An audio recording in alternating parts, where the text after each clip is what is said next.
Hi friends Kenta अच्छ आपण मैंने सबू आज आम बनामा छतु भजा इटा मुई बटन छतु के भल से बाछीदेली काटिदेली आउ हल्दी पानी रे दे देथिली। एबे आम छतु के टिके सिझाई देमा जेंता इनर सब पानी पूरा बाहरी जीवा पड़ा हेंता सिझाई देमा।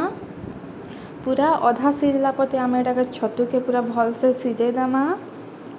एंता बटन छतु भाजी कर खाइबे बोले पूरा पुआल छतु एंता टेस्टी लागसी।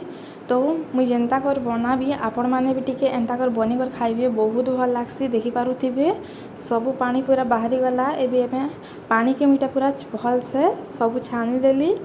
एबे आमे कढ़ाई रे तेल टिके दमा, बेसी भी तेल नहीं देबे, टिके तेल देबे। तापरे एबे आमे इने जीरा टिके दे देमा। जीरा टिके फुटी आसला परे आमे इने मरीच दे देमा, सुखा मरीच आउ आमे जेन सिझे कर रखी थी ना छतु के दे देमा आउ भल से टिके मिक्स करी देमा। देखि पारुथिबे आपण माने। तापरे एबे आमे इने स्वाद अनुसार नून टिके दे देमा। बेसी भी नून नहीं देबे, बेसी नून देले पूरा बहुत नूनिया लागी जाइसी। टिके कम करी नून देबे बोले छतु भजाटा भल लागसी।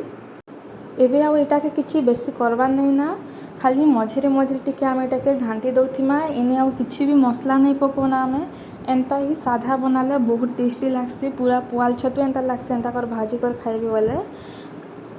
ई छतु के आपण माने जदि तरकारी बनाबे आउ बोले आउ टिके टेस्टी लागसी। देखि पारुथिबे आमर भजाटा भी पूरा रेडी हो गला। Thank you, bye.